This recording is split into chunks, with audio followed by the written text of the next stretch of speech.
everybody, it's Sam Bennett from theorganizedartistcompany.com, and welcome to this Falling in Love with Your Life Again, How to Reconnect with Your Creativity, Passion, and Joy. And I'm so pleased that you have set aside the time to take a really investigative look at your own creative process, and to maybe open the door a crack to have a little breakthrough. I think you can plan on having a little breakthrough while we're together here. We were talking before I turned on the recording about the birds. I live right by the ocean and across the street from an estuary, a salt marsh. So there's always a lot of birds, and egrets and herons and twittering birds and hummingbirds and all kinds of birds. So if you hear the birds, that's why the window's open. So let's start with our breathing. Let's start just getting centered in to this moment. You are in the center of your life right now. You are in the center of your world. Next time somebody calls you self-centered, you want to say, yes, I am in the center of myself. What's in the center of you? Right? So let's get back in with our center of ourself. Just around in a chair a little bit. Maybe loosen your hands. We're going to inhale for a count of 4, hold for a count of 7, exhale for a count of 8, and we'll do that 3 times. I'll count us through it. You ready? If you want to ignore it, that's fine. We'll be done in just a sec. Okay, let your belly go really poochy soft. Soften your gaze. Give yourself a little Mona Lisa smile. There's all kinds of evidence that just making this gesture with your face actually makes you feel better. So why not? We'll use everything we can get, right? Okay, you ready? Let's inhale, 2, 3, 4, hold, 2, 3, 4, 5, 6, 7. Exhale, 2, 3, 4, 5, 6, 7, 8. Inhale, 2, 3, 4, hold, 2, 3, 4, 5, 6, 7. Exhale, 2, 3, 4, 5, 6, 7, 8. Inhale, 2, 3, 4, hold, 2, 3, 4, 5, 6, 7. Exhale, 2, 3, 4, 5, 6, 7, 8. Thank you for doing that with me. So that's your first tool. That little 4, 7, 8 breathing has gotten me through, I don't even know, financial disasters, health crises, bad breakups, heartache, bumpy airplane rides, like the parking lot at Trader Joe's. Really,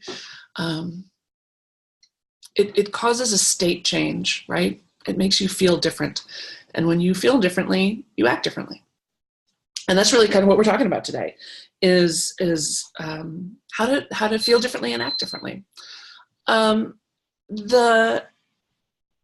you're here, which is great. You're here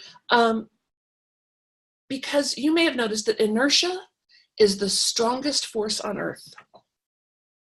Sciencely speaking, inertia is the strongest force on earth. So the weight of what is pulling you down, the weight of your routines, of your ruts, of the cultural pressures, of the time pressures, of the cultural overwhelm, all that's very real, right? That's very real. You are not a weak person. You are fighting the strongest force on earth. But emphasis on the fighting. You're fighting it. You're here. You have taken steps, which most people don't even do. So yay for you on that. You're here because you're tired of procrastinating. You're just sick of it. You have ideas. I think for some of you, you don't even care if they're good ideas anymore. It's like, I just want to do something. Like, I want to get this work that's in my mind and on my heart, and that my hands are aching to do. I want to get it out in the world. I want to get it out of my head. I want to get it out in the world. And whether that's writing or visual art or performing art, and for some of you, it's just cleaning out the spare closet. It's just getting some clarity in your life, getting some movement going. Like, that's amazing. That's amazing. you're ready for that. You are ready to stop procrastinating. And you can even write that down. Like, I am fighting inertia and I'm done procrastinating. If you're a writer downer, go ahead and write that down.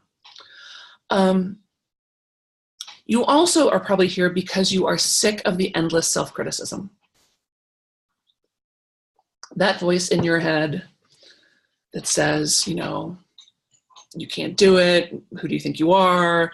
Nobody's going to want that. Nobody's going to pay for that. That's stupid. You're not qualified for that. That voice, yeah, you're sick of that voice too. And I get it. I get it. And yeah, we don't need to spend any more time on that. You know what your voice is saying to you. We'll talk a little bit about it. Good. Sophia says, haha, I'm procrastinating right now by listening to you instead of creating a new choreography. Today is the only day I have time. And yes, self-criticism is stopping me right now. See, I think that you're actually, I wouldn't say this is procrastinating. I think this is an investment. You're investing time right now. And I think you're going to find yourself shockingly productive later today. I declare that for all of you. This hour we spend together is really going to make a difference for you. She says, okay, all right then. So you're fighting inertia, you're sick of procrastinating, you're sick of the self-criticism and the tapes in your head. And what you really want is to feel juicy, is to feel connected, is to feel lit up, illuminated, to feel sexy, right? So I call this workshop Falling in Love with Your Life Again. So tell me, what did it feel like the last time you fell in love? Cast your mind back. And maybe it was just this morning. You looked into the face of someone you love and thought, oh, you just fell in love with them all over again. And maybe it was with an animal, or maybe it was with an idea, or maybe it was with a person, or maybe, ooh, I have my prop. You ready? Hold on. Maybe it was with a pair of shoes. I fell in love with these shoes. I saw them across the room. I was like, oh, those are my shoes. And they're really comfortable. They're beautiful. They're Italian. Oh my God. And they were half price that day. I was like, yes. So yeah, what did it feel like? What did it feel like when you fell in love? What was the sensation in your body? Cast your mind back there. Cast your mind back there. What was the, because I'm thinking about it, like I can feel sort of giggly, like I feel sort of a bubbly feeling coming on. I feel sort of girlish, kind of. You know, when I'm 5'11", I rarely feel girlish. How did it feel like for you? Go ahead and type in. I want to know, what was the sensation in your body the last time you fell in love, or a time you fell in love, the first time you fell in love? What did you feel like? Maybe somebody typed into the Q&A. Good. What did it feel like? Did it feel, Nicole says, it felt almost like having a little sun inside of me, sparkling, dizzy almost. Yes, a sun inside you, right? And other people can feel it too, right? You walk in with that warmth and that radiance and people are like, what happened to you? You're like, something. Rising, tingling in my body. Yeah. What else did it feel like? What else did it feel like? Maybe even a little scary, like a little, that little sort of top of the roller coaster feeling, like, oh my gosh. And what did you, and so if you're not going to type into the Q&A, that's fine, but make a note for yourself, like write down for yourself what your sensation of falling in love is. Because if we're going to fall in love with our life again, we want to be able to identify the feeling when it happens, right? So you feel glowy and warm. Yeah, glowy and warm. Glowy, I love it. And how did you feel about the future?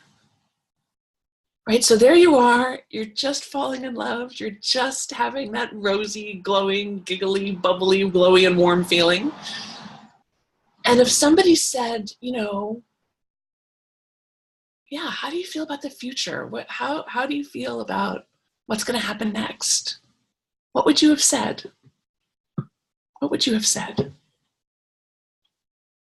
I think I would have said something like, bring it. Like, bring it. Can't wait. Right? What would you guys have said? There you are with your sparkling dizziness. Right? Joyful, happy, delighted, and free, laughing. It was a yes. Yeah. She said, in the future, if somebody had asked her about the future, she would have said, I want this. I want this. Yeah. Excited about the future. I can do anything. Hopeful, but with one eye open. Yeah. Yeah. Jody said she would feel like, yes, I can do it, as opposed to usually feeling defeated, which is how she often feels. The future seemed like an endless bright avenue, full of beautiful surprises. Okay. So notice how in just the minute or two we've been talking about this, I don't know about you guys, but I'm actually having this feeling right now, right? As we're talking about the falling in love feeling, I'm actually getting that feeling in my body, and I feel that optimism. I feel that bravery and that certainty that you guys are talking about. Are you feeling it too? Are you feeling it too? Are you feeling just, and maybe just 1%, it's not, maybe not 100%, but maybe 1 or 2% of like, oh yeah, I feel that little lift. I feel that glow, and that, it's not even really confidence. What is it? Some combination of confidence and optimism and just a feeling of faith. Like, yes, of course, whatever happens, it's welcome in my life. Good. So this feeling of love is everywhere. Notice how easy it is for you to conjure this feeling up, right? We just did it right now. Can you hear the train? The Pacific Surfliner is going to go by soon. So this feeling, this falling in love thing is not an external thing. It's something you do for you. You are in charge of this feeling. You don't need someone else to love you. You don't need success. You don't need any more money. You don't need to be a different age or weight or height or hair or anything. You don't need anyone's approval to feel this way. You can just feel this way. You can engage in this state change, right? From defeated, depressed, uncertain, overwhelmed. And in just a couple of breaths, you can move yourself to excited, glowy, joyful, confident, an endless bright avenue full of beautiful surprises, hopeful with one eye open. You have control over that. So claim that control. Claim that control, right? If you want to write down, I am in control of the flow of love in my life. I am in control of the flow of love in my life. I fall in love with me every minute. Fall in love with yourself. You're wonderful. You're so great. Look at all the stuff you do. You're here. You're cool. People like you. You do good work. You're pretty cool, I gotta say. So notice the purity of this and the freedom of it. Right? So that's falling in love with your life again. And you can imagine that it is a lot easier to change your life from the position of lit up, glowy, optimistic, and happy than it is to change it from defeated, depressed, procrastinating, self-critical. Right? So it may be that joy, that falling in love, that love is the antidote to inertia. I just thought of that. Love is the antidote to inertia. Love is the antidote to inertia. It's that one thing that's stronger than inertia is love. That's true, right? Because love is what gets you up off the couch. Love is what makes you go do that thing that you don't, when you don't really want to do it, but you love the person, so you said you would and you do. That's kind of cool. So write that down too. Love is the antidote. Love is the antidote. Good. So for those of you who know me, I think most of you know me, but if you don't, my name is Sam Bennett. I grew up as an actor. I still work as an actor sometime. I just got a residual check the other day for something, some TV show. I've written a couple books, Get It Done, Start Right Where You Are. I have a secret life as an Infusionsoft certified consultant and reseller. So I'm won awards for small business marketing. And this is what I do. This is what I do. I uncork creativity. I uncork creativity. Ta-da! And it's what I love to do. And I am on a mission from God to get 1 million creatives spending at least 15 minutes a day on the projects that matter most to them every single day. 365 days a year, worldwide, by, let's say, I don't know, 2020. 1 million creatives. We're going to start with you guys. And it's going to grow from there, right? We're a movement. Can you imagine if everyone was spending at least 15 minutes a day on the projects that were nearest and dearest to their hearts, the things they knew would really make a difference to them? How lit up would you be then? How in love with your life would you be then? How would you behave differently in the world? It's cool, right? Because then maybe you'd even be talking about it. And maybe other people would be talking about their projects. And you could connect with people about what they were up to. And find out things like, oh, wow, you make jewelry out of sea glass? I was talking to a banker one time, like in the bank. And we started talking about creativity. He says, oh, yeah, well, you know, he also lives here by the beach. And he says, oh, yeah, my wife and I collect sea glass and I've started making jewelry out of it. Like, you do? That's amazing. And all of a sudden, now he's a friend. He's not just a banker. He's my friend who makes jewelry. So this is what I want. I want you working on your project every single day, and I want you talking about it. I want you talking about it. So I'm curious what your project is. We're gonna break down the creative process a little bit. Today, I'm going to talk to you a little bit about a course I have coming up, and I have a tool, a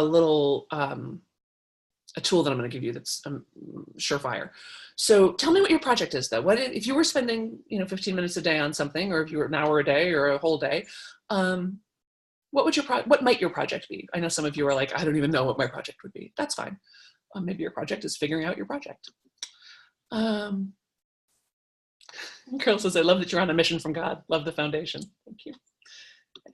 The Blues Brothers thing, right? From Chicago. We're on a mission from God. Jody says her novel, complete but not complete.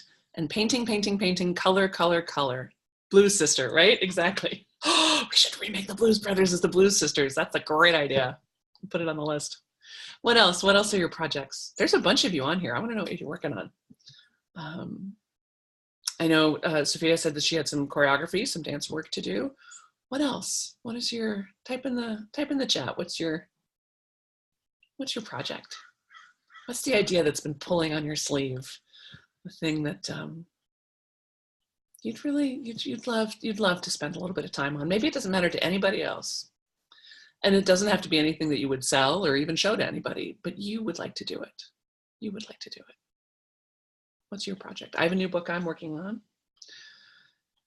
It's busy telling me what it wants to be. Donald says, starting a digital marketing agency. Oh, Donald, we should talk. Like I said, I know a little bit about digital marketing. Yeah, that's great. So helping people, right? Helping small businesses, connecting with people, making more money. Nicole says, I'm a sleep counselor. I teach people how to sleep better. Oh, I love that. I love that. Making a better world through sleep. That's beautiful. I know a lot of people who suffer. I never have. I've never had a problem sleeping, but thank God. But I know a lot of people who do, and it's rough for them. It's rough. Good. So keep going. I want to know. Working on a system to help a documentary producer distribute screeners securely to reviewers. Oh, Dave, what a great idea. I love that. Wendy says, a book on how to play Celtic harp, online lessons on creative vocal health and your healing voice. You guys are amazing. Recording my beautiful songs and creating programs out of it. Creating gatherings with lots of people singing these songs.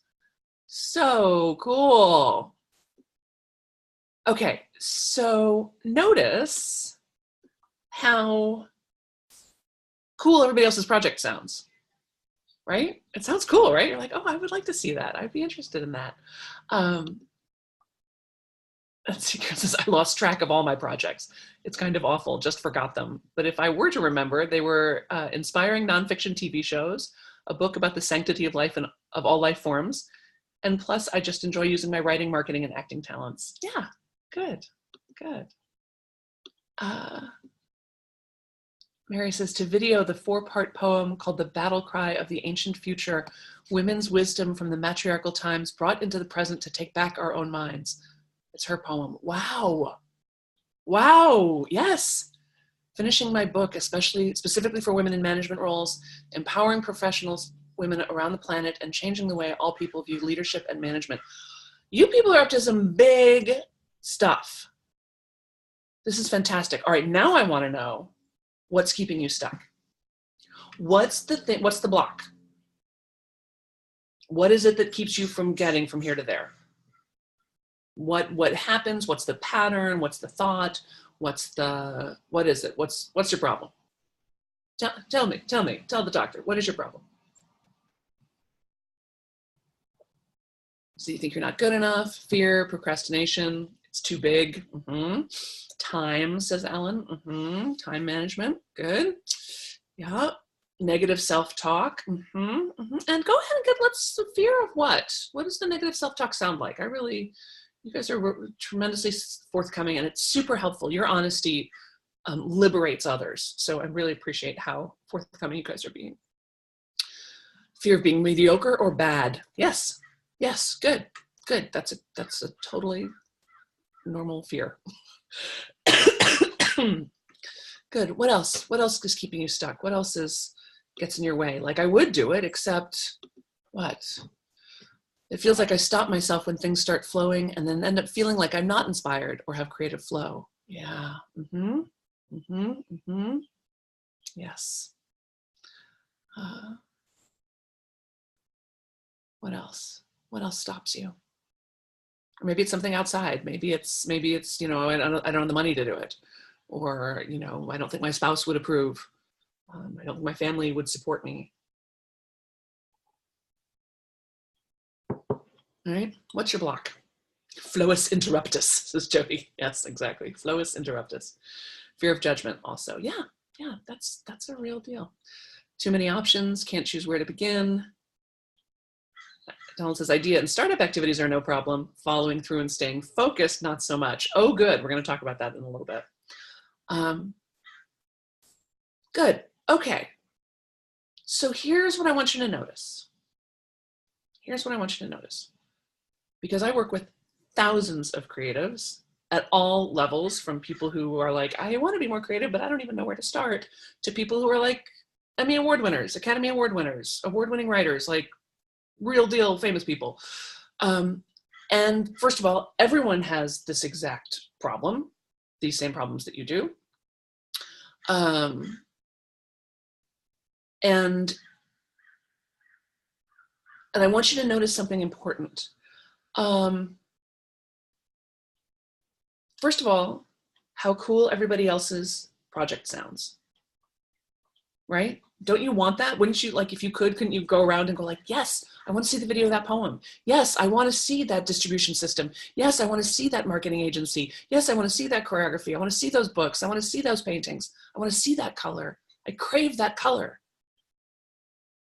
Right? So notice that when it's, to everybody else's ears, your project sounds awesome. And also notice how everybody else's blocks seem like not that big a deal. Right? Don't you sort of feel like you could walk around to everybody and go like, okay, so I know it's hard to find the time, but let's just look at your calendar right now, because I bet we could find the time. Right? Doesn't it feel like that's a solvable problem? Or like, yeah, I know you're afraid of being, people thinking you're mediocre and bad. Of course you are. That's totally natural. But, it's not a reason to stop. Like, let's just do the work anyway, right? So but your block feels really real, right? Like, everybody else's, you're like, oh, they should get over that because that's not that big a deal. But mine is a big deal. Theirs isn't real, mine is real. Do you have that feeling? I always have that feeling. Right? Good. Okay, so I'm getting some things about. So notice that everybody else's block doesn't seem like that big of a deal or doesn't seem that serious, but your block feels really real. And I have a tool to help you at least change your relationship with the block, if not make the block dissolve entirely. And I'm going to give that to you at the end because I want you to stay through to the end. Donald says this is why we become coaches, right? Exactly. It's so much easier to solve other people's problems. Good. So yeah, Nicole says she has trouble finding people who are willing to pay for the course. Okay, good. Mary says not that blocked, but not sure where to place the computer to get the best background and lighting. Other people loved my rough first try, but vanity, I looked old, I'm 66, the right lighting would help. Maybe, although maybe if other people loved it, you could just let them love it and, you know, get out of your own way. Let's see, project sounds too pretty for mine. Cleaning my apartment while sharing caregiving of my elderly 97-year-old fabulous mother and working to improve my own health. Noticing my own health is the last thing on my list, procrastination. Yeah, those are great projects. So, all right, everybody else's project sounds awesome. Everybody else's blocks aren't real. I think we can go by extension that your project is also awesome and your blocks aren't real. Can we go there? You may have been like, no, Sam, mine is actually real. Fine. I'll give you the little technique at the end. So let's take a look at the creative process here a little bit and see if we can't figure out where it is that you're getting stuck. So this is, if you like to take notes and draw, this is a great time to do that. This is my PowerPoint. All right. So what happens is we get an idea. Look, there it is. We get an idea. And we want it to become a thing, right? We have an idea and we want it to be a book or a dance or a song or a painting or a clean house or a better health, right? We have an idea and we want it to become a thing. And this is often how we think about it. Like, I have this idea, why isn't it a thing yet? But there's actually quite a number of steps in here that maybe where you particularly get stopped or get fall off the wagon. So first of all, I just want to acknowledge that we don't really know where ideas come from. We don't really know how thoughts happen. But they come from somewhere. So I'm going to call that infinity. Somewhere out in the ether, somewhere from God, somewhere from spirit, somewhere from the synapses of your mind, putting contradictory things together. You have somehow this from the ether comes an idea. And if your idea is met by what I like to call the helpfuls, right? So helpfuls at this stage of the game is like curiosity,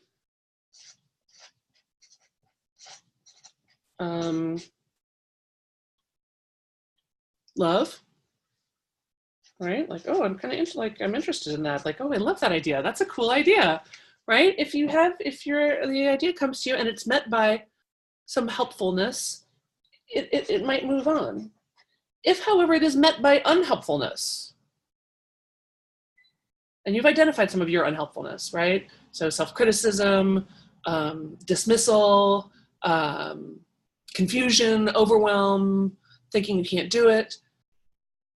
It'll either stay in idea form or sometimes it may just go back, right?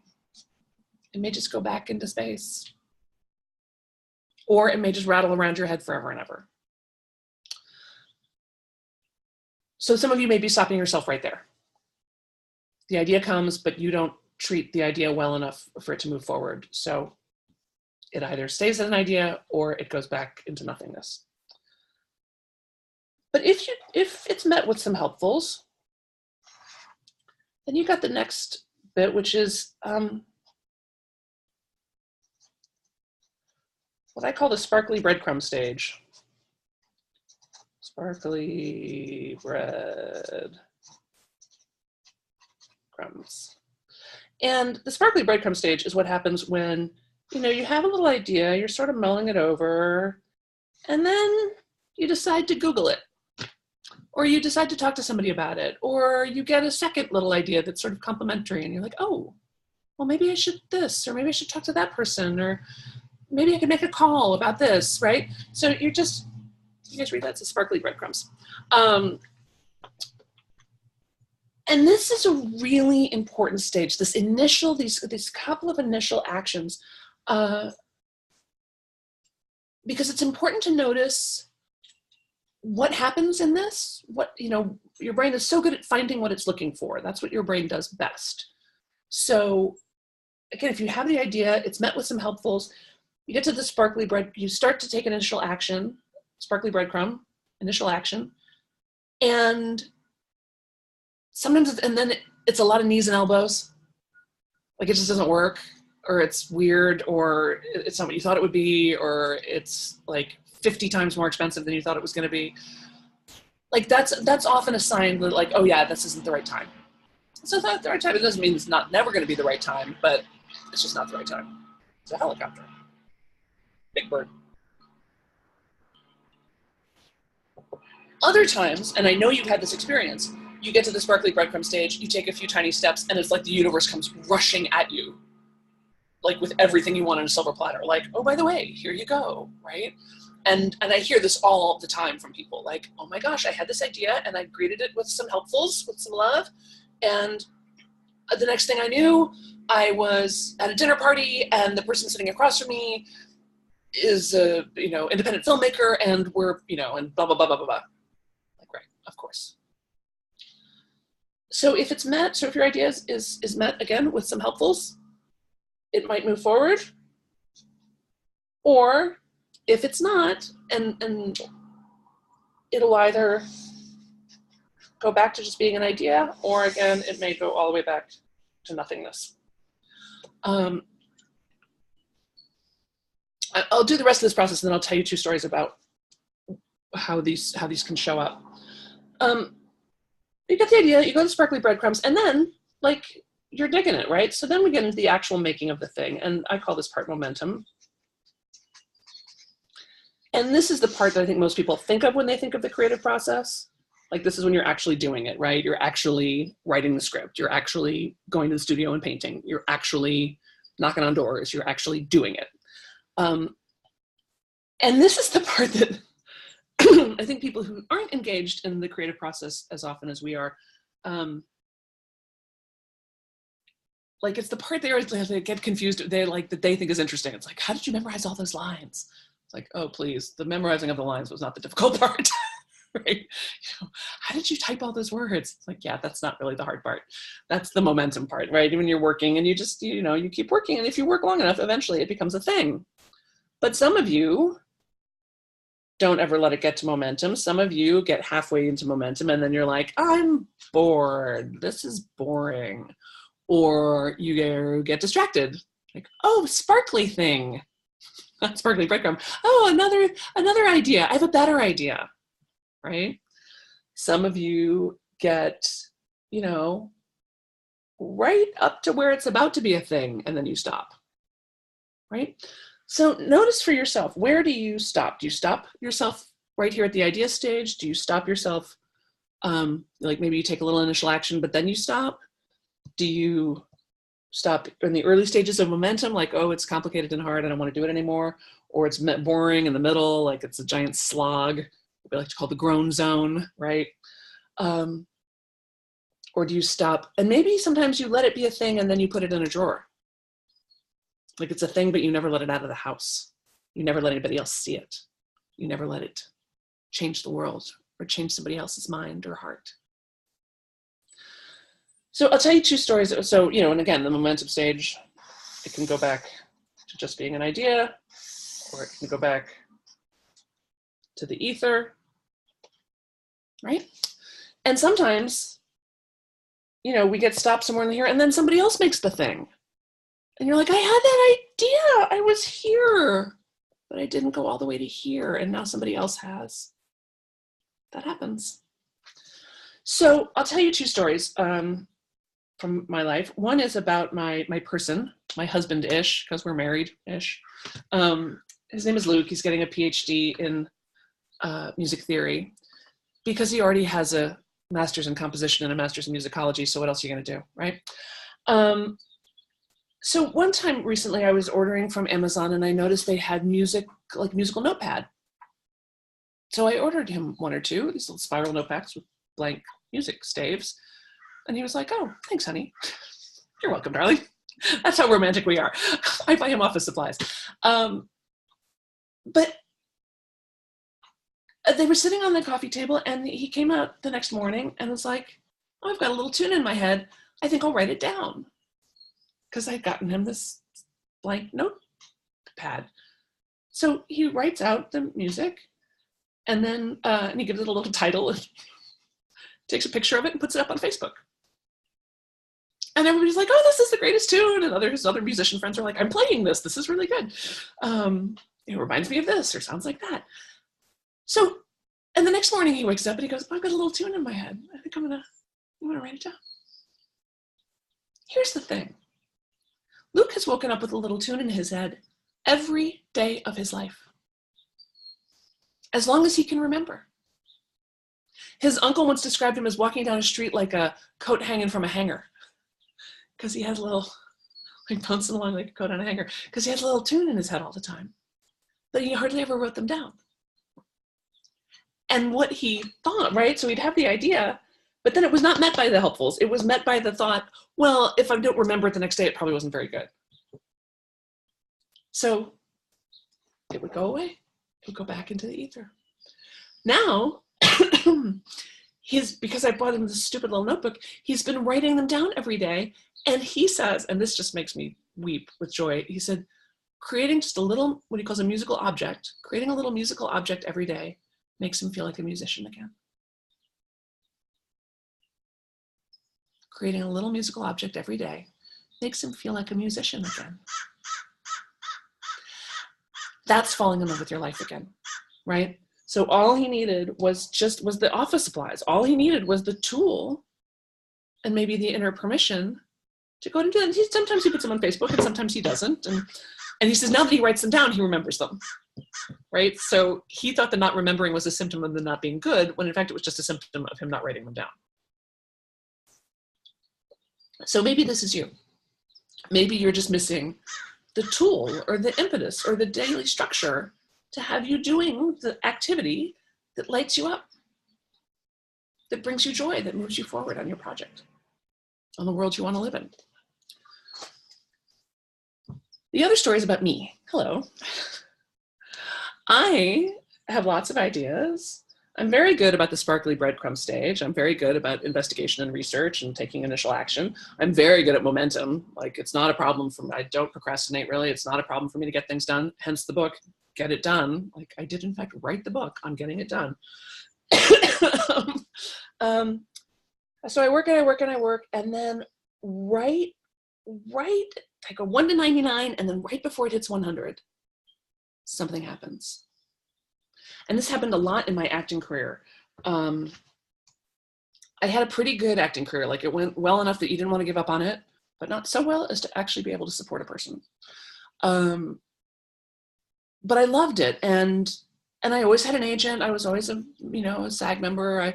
And I'd go to auditions and I would get called back and called back and called back and called back and not get the part.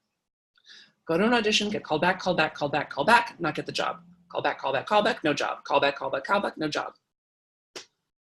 I auditioned for Frasier 9 times. I auditioned for Boston Legal like 10 times. I auditioned for one of the Star Trek shows so many times they thought I had done the show. I'm there auditioning, the casting director, Ron Surma, and LeVar Burton, they're like, well, Sam, you've been on the set before. You know what the show's like. And I'm like, no, guys, actually, no. you just keep calling me, like, let's call in that girl we never hire. We love her. By the time Gilmore Girls went off the air, they were calling me in every week because they felt so bad about the fact that they had called me in so many times and not hired me. By the time I finally booked Modern Family, Jeff Greenberg was like, oh my God, Like, I've seen you a million times. I'm so glad we were finally able to cast you. Now, you know, what the mysterious mojo was getting in my way of that, I don't know, Hollywood, go figure. But what I started doing was just looking for other areas in my life where I was not going to 100. Right? Where else am I not getting all the way to the finish line?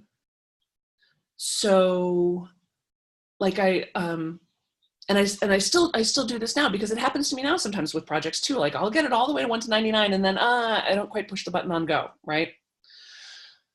So now, like, you know, I'm doing dishes, and there's just one, you know, there's a coffee, and I think I'm done, and I turn around, and there's a coffee mug, you know, or there's one, you know, my tea mugs. You can get these, by the way, at theorganizedartistcompany.com. Get your mug on.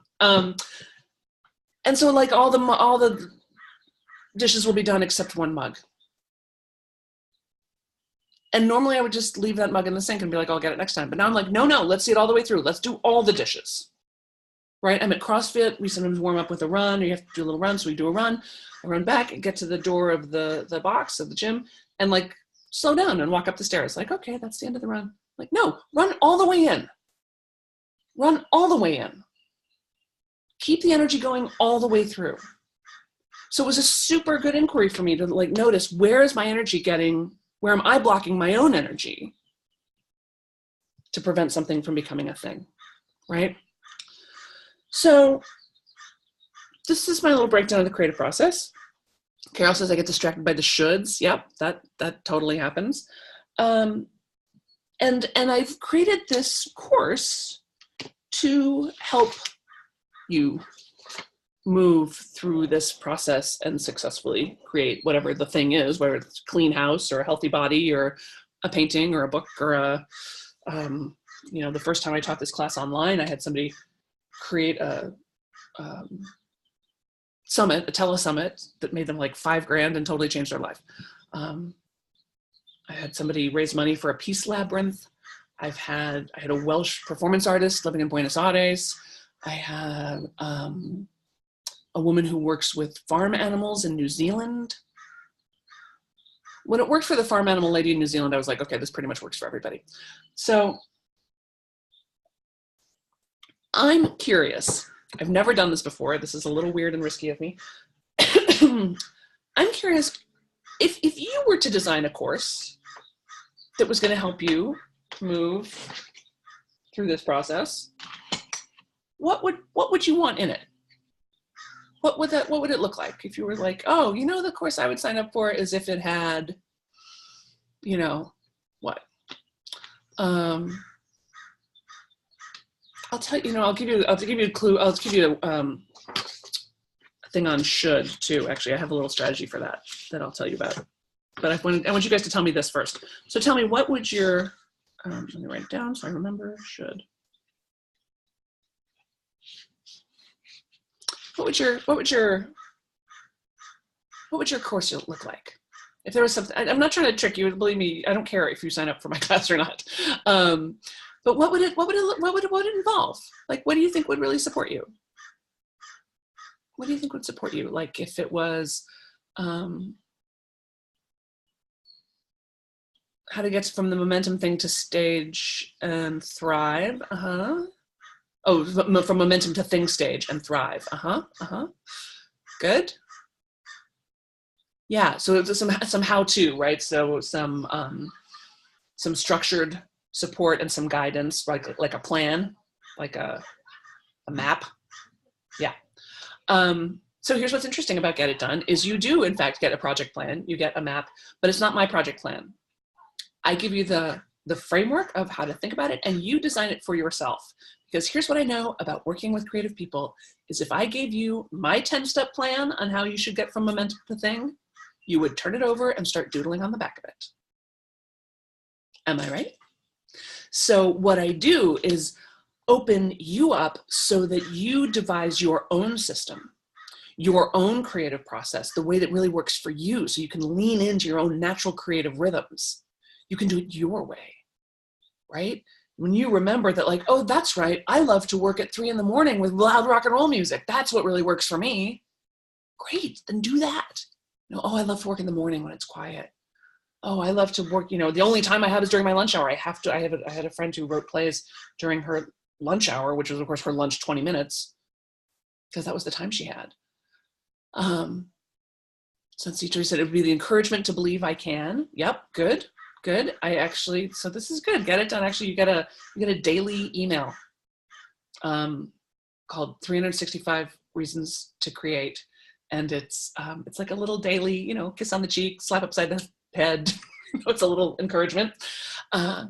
Good, daily encouragement. Good. There's also a community, right? There's a private Facebook page where there's incredible creatives from all over the world who are really forthcoming about their struggles, about their questions, when they need advice, when they need help, their breakthroughs, and also their celebrations. Because you may have noticed you can't celebrate with everybody. Like, not everybody is super happy for your accomplishments. It's not that they don't love you, they just, I don't know. It's a nice safe space to celebrate. Nicole, cheering up would probably help, maybe sharing progress with others. Yes, exactly. So good, yes, if you think of any other things, because this was also my thing, I was like, maybe I should add something to the course.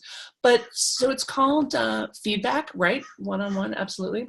So it's called Get It Done. It's the first class I ever taught. I used to teach it, in a church basement in Van Nuys for like 12 people. And now I teach it in this fashion, so everybody can do it. It's 6 weeks. It's really simple, and it's a lot of tools to help connect you with your own creative wisdom, to get you to figure out which of your 137 ideas is the right one for you, how you're going to move forward on it in a way that makes sense with your life, your energy level, your income, your world, right? So it's not some pie in the sky plan. It's your plan for your life right now. It's super practical. I had somebody email me last time I taught this, and they were saying how much they enjoyed the course, and how that a lot of these kinds of classes they found to be like white chiffon jumpsuits. Lovely, but not very practical. And then my class was not like a white chiffon jumpsuit. I think it's more like overalls, but yeah, so it gives you some strategy, some accountability. And in fact, the class is 6 weeks, but you also get a year with me in the 365 Club, which is that Facebook page. It's a monthly open Q&A call with me. So as, because there's only so much we can get done in 6 weeks. So as your project rolls out through the year, you get continued contact with me. You can ask me questions about how things are going, or if you fall off the wagon, how to get back on.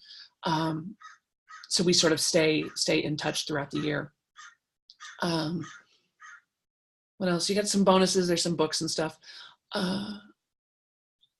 Sophia says strategy, a functional one, to help me decide what is the thing I have to do. What is the thing that when I focus on it will make the biggest change positive in my life? Something to give me the feeling of being on the right path, like a mission. Yeah, exactly. That's exactly what we do. We look at who you are on the inside, and what your unique gifts are. Like, what is your way? Because there isn't a right way. Let me just say this again. There is not a right way for you to get your creative work done. There is only your way. You have to navigate your own way up the mountain. Nobody's done it before. I mean, it's all been said before, but not by you. Not by you right now. Not by you where you are in your life right now.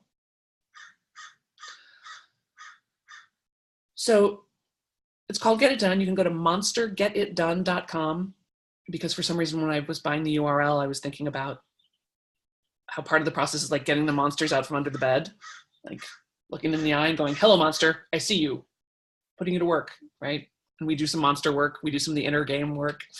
You also get, there's a couple of kind of extreme bonuses that I want to underline for you, and then we'll talk about these two tools. One is a webinar that's totally magical called How to Make $1,000. How to make $1,000 anytime you want.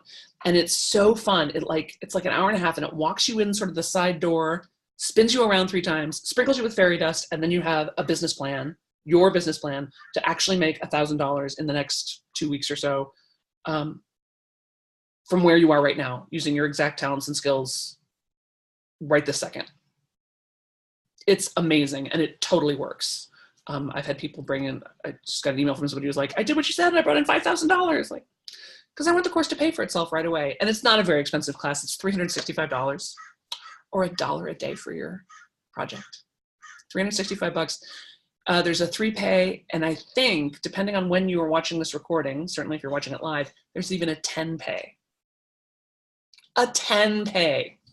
So you can pay $39 a month for the next 10 months and take this class. All of my other personal development teacher, coach friends think I'm insane, but I remember when $365 was a ton of money to me. Like, that was a major dent in my budget. So I really wanted to make this possible for everyone. Because even when I was at my most broke, I could probably find $40 a month. So that's, so you get the how to make $1,000 anytime you want. You get that right away. The minute you enroll, you get that webinar. And you get another, this isn't going to be for all of you don't need this, but some of you do. I just did a webinar called The Writers and Artists Guide to Platform Building. So if you're looking to publish, if you're looking to build a business, if you're looking to create a movement, that class is going to be super valuable to you. It's, I had never taught it before. I probably will never teach it again, but it was an amazing process. So you get that as well. So monstergetitdone.com, Get It Done workshop starts February 27th. Do you guys have any questions about the class itself before I move on to these other tools? It starts at the end of the month. I told those of you live on the call, if you enroll while you are on this call, you will get a very special something. If you're watching the recording, I'm sorry. You get all the other special somethings. We can talk about it again at the end. I'll turn off the recording and I'll remind you what the special something is. Just as a prize for those of you who, took the time to be here live and show some initiative. Donald, does it follow your book? It does. It does. So yes, there's a lot of the stuff that's in the book we do, and some stuff that's not in the book. I try to make sure I add in something new every time I teach it, because a lot of people take this class over and over again. I've had people take it 3 and 4 times. Because it's so much inquiry, it's so many exercises and worksheets. Like, every time you come to the work, it's different. Every time you do the worksheet, you get a different kind of answer. You're at a different point. So it's not like teaching, like I teach you something and you can spit it back to me. It's me, like I said, I uncorking your creativity so you can get your work done your way in your life, in a way that matters to you. Wendy says, thank you for the 10-pay. You're welcome. You're welcome. Yes. Where is my life in there? The one I want to live: traveling, writing, going out to dance, blasting my music, taking belly dancing classes, helping in a community garden. Yeah, you can have the life you want. You can have the life you want, I guarantee. Jody says, yeah, the 10-pay makes it possible. Great. Absolutely do it. Let's see. Shell says, I missed some of these in the Q&A. Let's see. Shell says, loving this webinar. I'm so glad. Was on it by phone for my first part, got on my computer to send this because I have to leave 10 minutes early. Will there be any way to listen to the recording? Yes, it will be posted at monstergetitdone.com. Maybe today, but certainly by Monday. So yeah, and there's an earlier iteration of it now. Actually, if you go to Monster Get It Done, there's I taught this class on Monday, a little bit differently, but same kind of idea. So you can see some of it there too. Let's see, Carol says, it would have a daily love boosting activity, encouragement, and assignment. Oh my gosh, you get that. And there would be a video to wake up my heart connection. Yeah, that's so, the videos, like I said, we do this once a week. The classes are about hour and a half. Carol says, I need to sign up right now and get that. Can I still do this and do the 10-pay? Yeah, sure. And by the way, you guys, satisfaction guaranteed or your tuition cheerfully refunded. If at any time you feel like this is not working for me, then you just let me know and we give you your money back, no questions asked. So it's genuinely a risk-free experience. And it's practically risk-free for me too, because I can't say we've never given a refund. I'm sure we have. It must have happened. but it hardly ever happens. So I feel totally confident saying satisfaction guaranteed or your tuition cheerfully refunded, because pretty much everybody who takes it loves it. So there you go.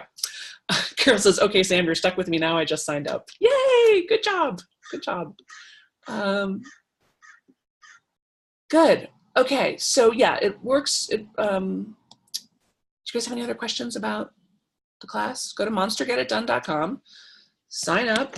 We started, you get how to make $1,000 right away. You get Writer's and Artist's Guide to Platform Building, I think right away. Plus, get some ebooks, and then the 365 Club. So we're together all year, so we can really see this through for each other.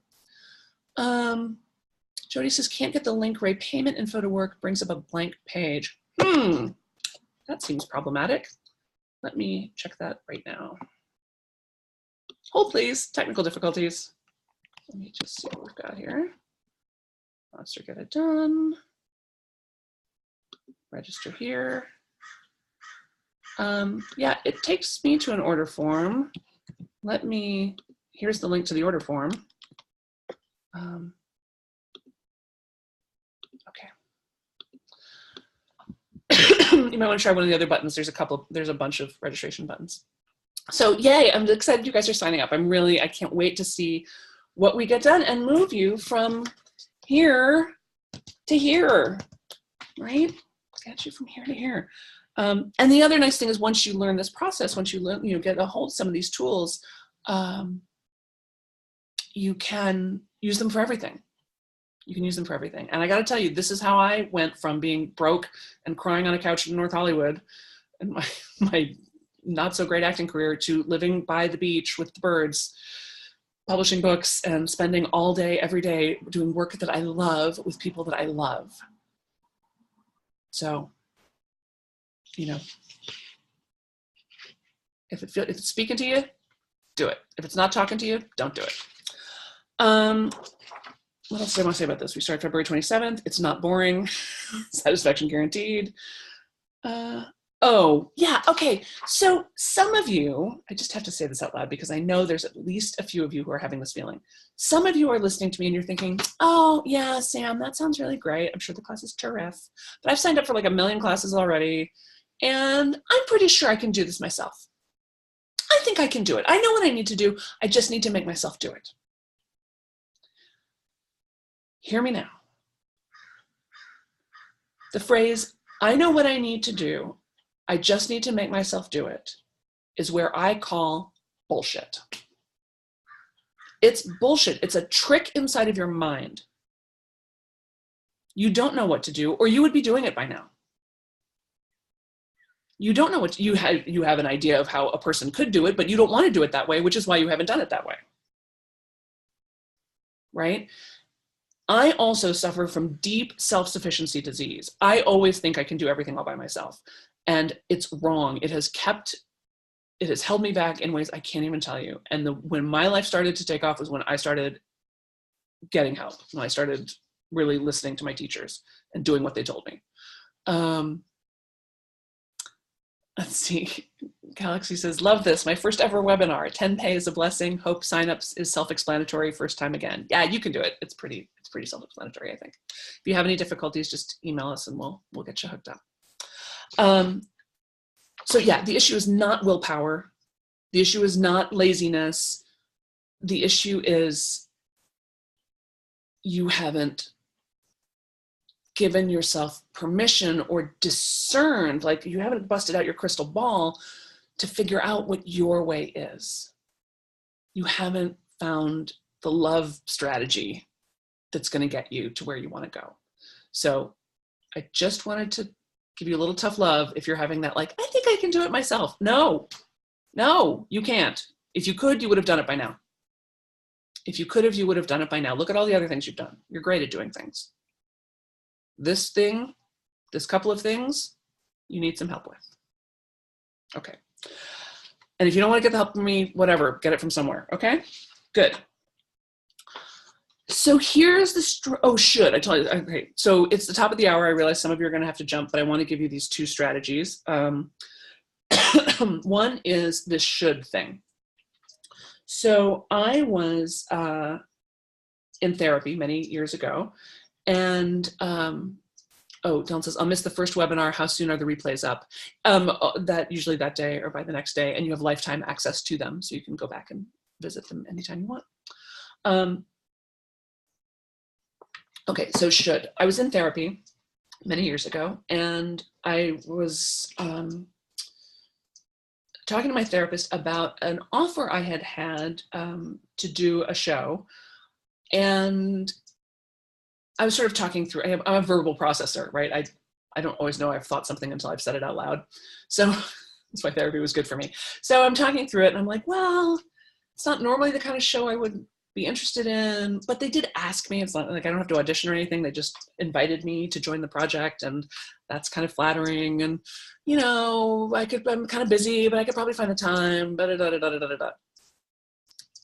And finally my therapist says, Sam, let me tell you something about you. I'm like, yes.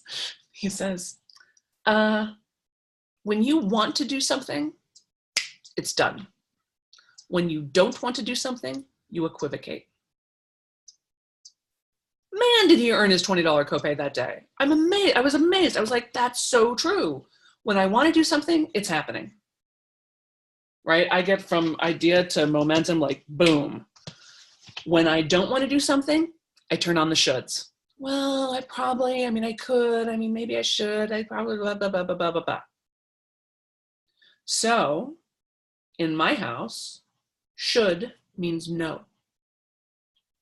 Should means no. So here's how that works. I think, oh, I should go run that errand. And then I think, oh, now I've said should, I can't do it. And then I wait. Because sometimes the next thought I have is, oh, but I want to. Great, shoes on and go. Sometimes the next thought is, oh, I don't have to do it. Right. And then I acknowledge that I don't want to do it. Which then leads me to a next action, right? Sometimes I think, does this really have to be done? Does it have to be done by me? Could somebody else do this? Could I ask for help? And sometimes I don't want to do it. And I think, okay, I don't want to do this, but I have to. You know, it has to be done, and it has to be done by me, and it has to be done by me today. So I will do it.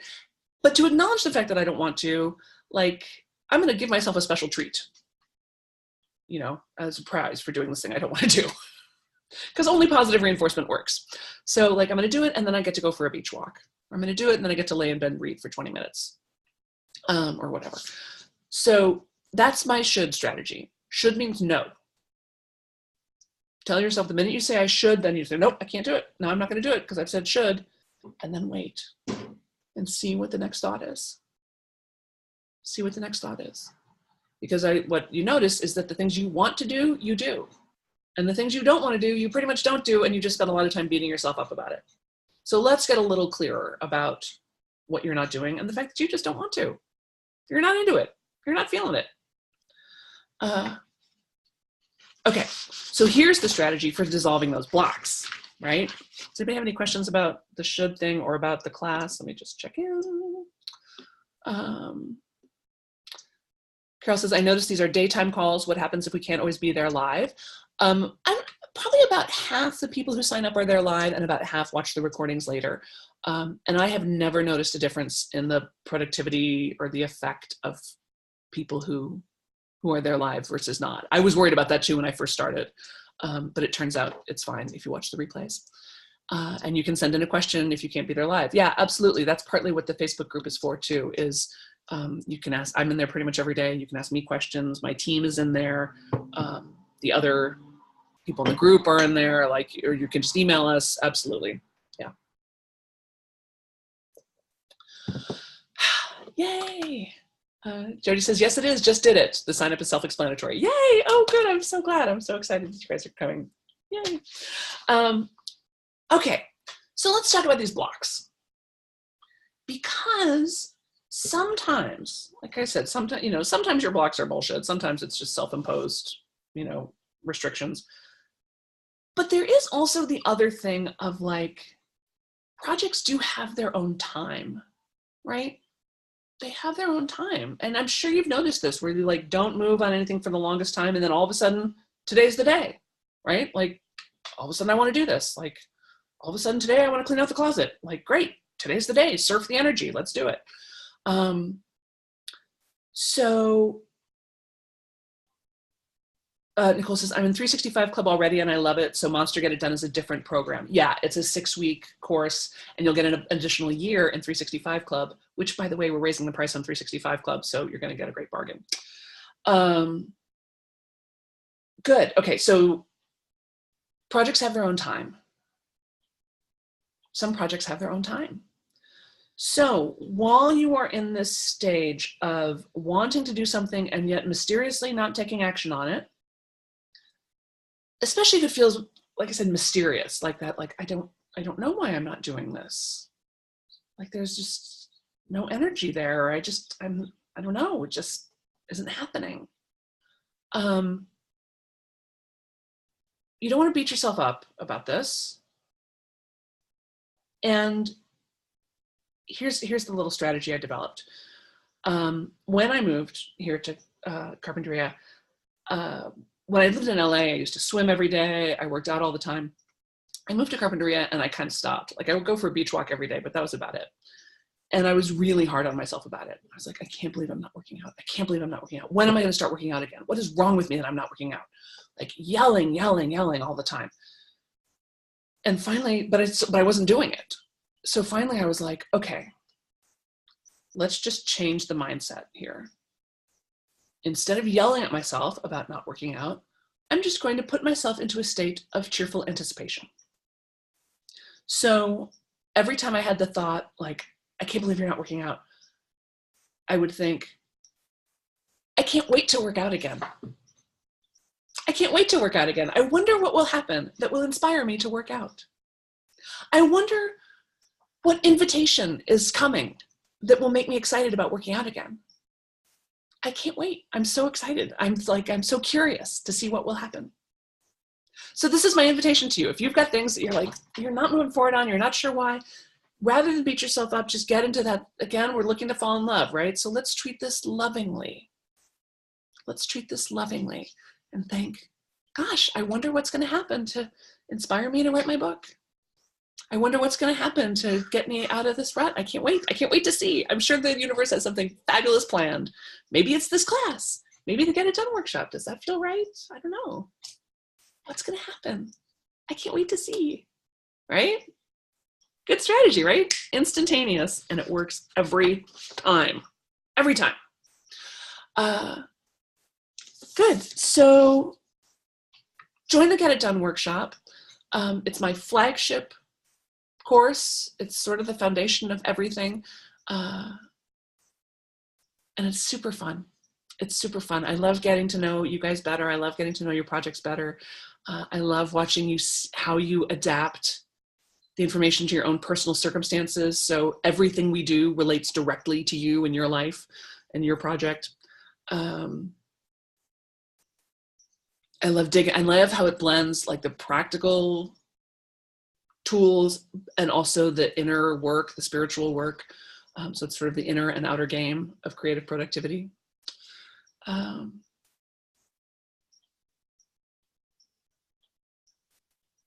trying to think if there's anything else I want to say about this. Yeah. I'm delighted. I'm delighted to invite you to this class. I'm delighted to be teaching it again. I'm never sure if I'm going to teach it live again. I always feel like this may be the last time I teach this live. And this may be the last time I teach it live. I don't know. I wonder what will happen. I have another kind of big project that's on the horizon that may change things quite a bit and make it not really possible for me to teach classes like this, at least not in the immediate future. So if you're looking to work with me personally, if you have a project you want to move forward on, if you just want to zhuzh up your life again, please go to monstergetitdone.com, sign yourself up. 10 pay is available now. It's an early bird thing, so it may not be available later on. But I bet if you sent an email and asked me, I would probably give it to you. Because I'm kind of like that. But there's definitely a 3 pay. So, and it's only $365. Good. Any other thoughts, questions, concerns?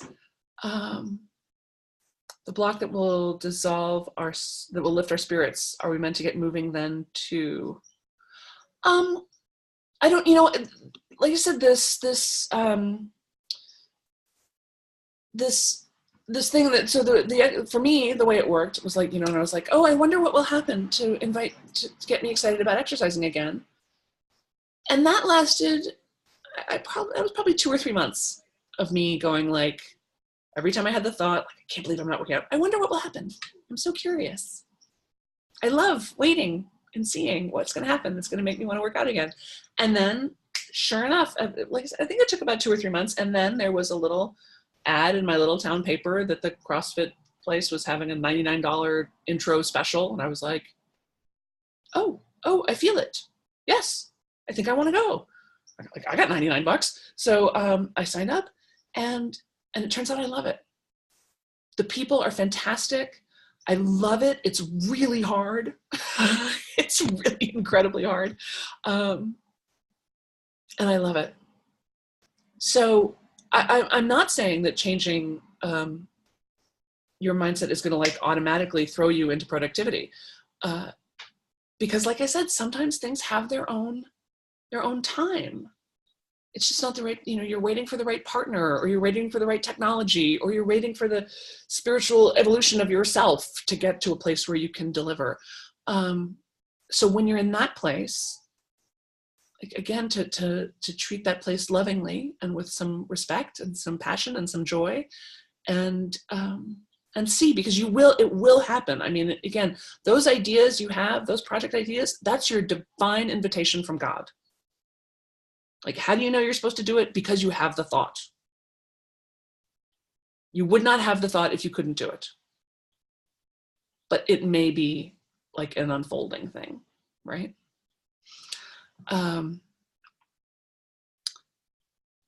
Quinn says, does 365 mean you see me every day? It means you get an email from me every day. A little inspirational email from me every day. Some people write me back. I don't think anybody writes me back every day, but some people write me back pretty often. And you see me every week, and then you can see me every day in the Facebook group. So if you mean by see, you mean connect with, then yeah, kind of, yes. Jody says, thank you. I so hope this works. Oh, I know it works. I know it works, and I know you can do it. I know you can do it. And that's not like some airy-fairy spiritual post it on a mirror affirmation thing. I know you can do it because you're here right now. I know you can do it because you are here right now. If you couldn't do it, you wouldn't be here. You wouldn't even know I exist. This is the thing with the mind. It's like, remember I said how your brain is so good at finding what it's looking for? You see the opportunities that you're ready for. When you're not ready, you don't even see them. You don't even know they're there. I was thinking about this the other day because I was in the grocery earlier in the year with my niece. Actually, this is some years ago now. She was really little. And, it's the grocery store I'm in twice a week. I mean, it's my grocery store. And I'm there with my niece, who was maybe 2 or 3 at the time. And we're in the checkout line, and she's being adorable because she's adorable. And all of a sudden she says, Bayouns! That's Bayouns! Addie Sam, Bayouns! And I'm like, what? And sure enough, at the checkout counter at my grocery store, they have these Mylar balloons with like Cinderella and stuff on them. I had never in my life noticed the fact that they sold balloons at the grocery store. Why? Because I'm not into balloons. She was too. She's super into balloons. She noticed it right away, right? We know this is your Bayouns. That's how I know you can do it, because you're here. Good. Mary says, I've joined when I really can't afford it. If it wasn't live, I wouldn't have joined. I need the feeling the person's really there right now. Yeah, no, I feel that. I think, and the opportunity to be able to ask questions and sort of be together as we move through stuff is valuable. Again, even if you're watching the replays, to be able to sort of ask in real time is cool. Quinn says, very excited. This feels right. I've already started many years ago, and I finally believe in myself about the art part. Good, good. Donald says, I'm in. Thanks. Yay. Quinn says, I just need some consistent support that is with a group. Yeah. And that's really, what that 365 Club page. You wait to, you see how cool everybody on this call is? That's how it is on 365 Club. Like everybody's up to these amazing things.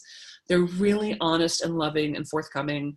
And, you know, sometimes it's just simple questions like, how do I this? Or what do you know about that? Other times it's like, I'm having a total breakdown. I'm having a complete crisis of confidence. Like, just the occasional nervous breakdown. And then there's a lot of great triumphs. There was somebody just the other day, a woman named Mariah, who said, she wrote this long post and she goes, I did what you said, Sam. I did what you said. And she said she doubled her prices. She kept marketing. She's a writing, she teaches writing. She kept marketing even when she didn't feel like it. And she gave herself permission to do it her way and to show up more authentically as a teacher and in her business.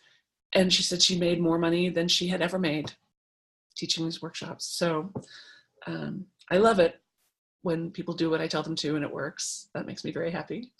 So be that person, you know, be that person. Donald says, you can't afford not to join. Well, exactly. And again, if you join and you hate it, then let me know and I'll give you your money back. No problem. Let's see if there's anything in the Q&A. Carol says, cool. So we just stay with the question in a positive way. Exactly. Because it, you know, if the idea keeps knocking at your door, keeps knocking on your head, like greet it with love, greet it with curiosity. Like, oh, right. The helpfuls, curiosity, love, support, information, Google it, you know. Quinn says, I have a gazillion ideas about art making and lots of positive support, but I'm a 4. So believing on a day-to-day basis that I can reinvent myself and managing the down days, that's where the groups comes in. Oh, and an MFA, I see, which is an MEA. What's an MEA? Yeah, dude, I'm a 4 too. We're always going to feel like we don't belong. We're always going to feel like the outside. She's talking about the Enneagram. And that's okay. That can be part of it. And I also live with depression and anxiety. And some days it's really bad. Some days it's hardly there at all, but other times it's really bad. And we'll talk about that too, the strategies of how do you get through when you really can't, you know, when you have the time boulders or, you know, and sometimes it's depression and anxiety, sometimes it's a health crisis or a financial crisis or something wonderful, like there's a new baby in the house, you know, where you've got a really demanding full-time job. You can still be an artist. You can still succeed as a creative person with those things happening in your life. You just need to get clever, really, about how to do it. Says, thanks for the info about the helpfuls. Yeah. Oh, Ben Saltzman. I worked with Ben for years. We've taught together. I coached with him for a long time. He's great. I love Ben. Yeah, he's a wonderful teacher. Quinn says, I kept thinking it would go away. Yeah, and acceptance is the key. I got you in your book through Ben. Wonderful. Oh, good. So we have a mutual friend in Ben. Good. Anything else you guys want to ask or talk about? I don't want to keep you any longer than you need to be, but let's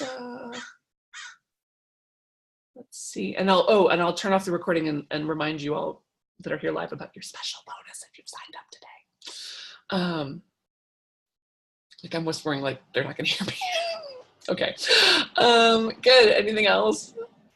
How you doing? Any other questions? Anything you're wearing? By the way, Petaluma and Carpinteria and San Luis Obispo. Oh, so you're nearby. Oh, good. Good. Anything else? And we'll do one more breathing to close out this circle. But I'm excited to work with you, and I'm excited to watch you share your love with the world, because the world needs you. Oh, she's saying Petaluma, Carpinteria, and San Luis Obispo are the 3 places I want to live, currently in San Rafael. Yeah, definitely. Well, move down. It's great here. Sarah says, do we have to do this on the timeline you have? Absolutely not. Absolutely not. That's the whole thing with this, is you get to set. This is the whole reason I created Get It Done to start with, honestly. Is because I kept reading like business books and goal setting books and how to manage your time and set better goals and achieve more and be more productive. And they were, a lot of them are great, but creative people don't care who's moved their cheese. There were a lot of stuff that just didn't apply to us. Our lives go up and down, our creativity goes up and down, our projects go up and down, our income goes up and down. Like, it just didn't seem to accommodate very much of the creative process. And then I was reading all the creativity books, which are also wonderful, but it's a lot of like, spiritual healing, healing your inner artist or spiritual healing through creativity, which is great, but like I wanted something more practical. So that's where Get It Done came from, is I just got really curious about how do creative people make decisions? How do you know what the right timeline is? How do you know how to market yourself? How do you know what project to pick? How do you stay motivated when it gets boring and dumb? How do you stay motivated when it looks like it might really be real and you might really succeed and then you're totally freaked out? Like, how do you deal with the visibility issues? How do you deal with the fact that you're weird? You're the weird kids. We were the weird kids, right? So, how do you do it when you're an introvert or when you feel shy? How do you market yourself? We look at all that. I've got tools for all of that. And it's not about the way I would do it. It's the way you need to do it for you because you're you. That's what this course is about.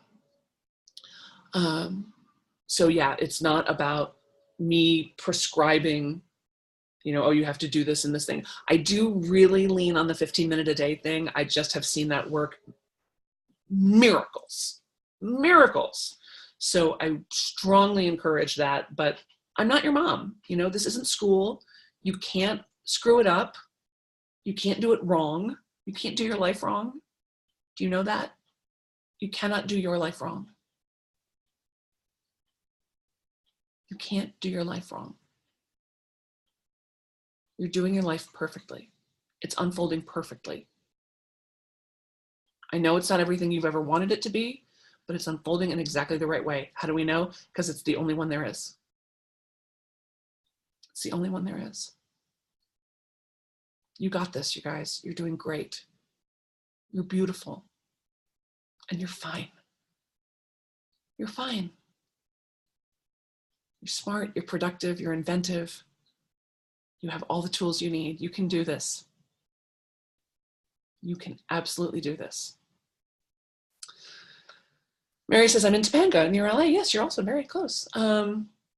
Nicole says, thank you for unlocking ideas. I'll check out the page. Loved listening to you again. Thank you. Thank you for being here. Quinn says, practical, yes. Love the weird kids. Yeah. Sarah says, yep, we were the weird kids. Yeah, I was the weird kid in my family. I was the weird kid at school. That's okay. But weird is what makes you great, right? And art is about perspective. It's about having a different perspective, literally, on the world, and sharing that perspective with others. So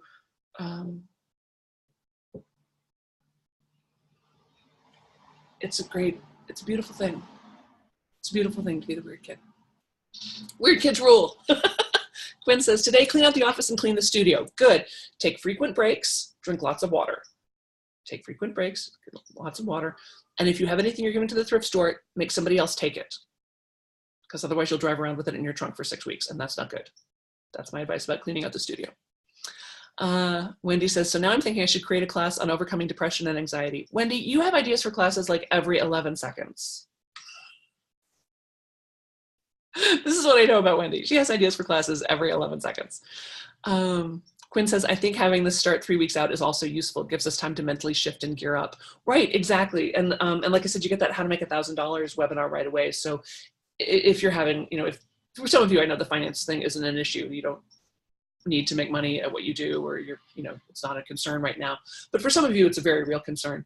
So, and especially if you're looking to start a business or you're stuck around, just ways to bring in some extra, little extra cake. It's really fun. It's just super crazy exercise, and it really works. I had a woman say she listened to it 3 times in 3 days and brought in $5,000. It's like, I love it when people do what I say and it works. So, good. Anything else? How are we doing? Carol says, hey, hi to all the little birdies. Hi, birdies. We've got a couple weeks before we start. Any recommendations for how to use this time to best prep for the course? Oh, yeah. So the How to Make $1,000 webinar, you'll start getting the 365 emails right away. We'll have our first Q&A call on the 15th of February. So if you're in now, you'll be on that open Q&A call for 365 Club. And I would start with the 15 minutes a day for sure. And I recommend first thing in the morning. That's what works for me. I do it before I do anything else. I do it almost before I get out of bed. I find that starting my day with my 15 minutes, it gives me that falling in love feeling. Like it lights me up.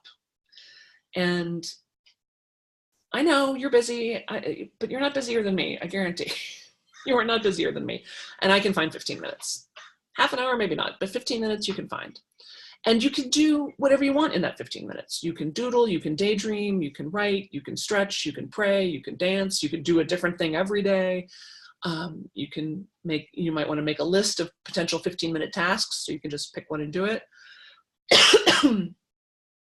And the great thing about the 15 minutes a day is it moves you right, it just leapfrogs right over your perfectionism, because how good is it going to be in 15 minutes, right? And even if it's crappy, you're doing it again tomorrow, so no big deal, right? And yeah, sure, sometimes you'll sit down for 15 minutes and get up 4 hours later, which is great. You know, that's wonderful when you get in that flow, right? Not flowus interruptus, flowus flowus. And other times you're going to be staring at a blank page for 15 minutes, which is fine. 15 minutes of enforced boredom never hurt anybody. Like, stay with it. And if you want, you can get on that Facebook page and, find a buddy, find an accountability partner. You can check in on the Facebook page every day. Did my 15, did my 15, did my 15. So that's what I would recommend. Good. Anything else? All right. This is great, you guys. What a wonderful time we've had hanging out. When can we go to the Facebook page? As soon as you register, you'll get a welcome email that has like every goddamn thing in it. Sorry. But it's got a lot in it, and there's a link there to join the Facebook page because it's private. So, which means nobody can see what you post there except for the people in the group. So we have to let you in. So you just request and then we let you in. And that'll happen today probably. So there you go. Good. Anything else anybody wants to wonder about or talk about? Great. Well, thank you so much, you guys. This has been super fun. I'd love to see you in the Get It Done workshop. Let's do one more round of breathing just to close out this circle. Wait, thanks, Sam. Road trip to Carpinteria, absolutely. Wendy says a huge thank you. Thank you, guys. Thank you for being here. You inspire me so much. I'm so proud to be part of your process. I can't wait to see what happens next. You ready? Let's take a breath. Let's inhale, 2, 3, 4, hold, 2, 3, 4, 5, 6, 7. Exhale, 2, 3, 4, 5, 6, 7, 8. Thanks, everybody. Thanks for doing this with me. And hang on, people who are alive.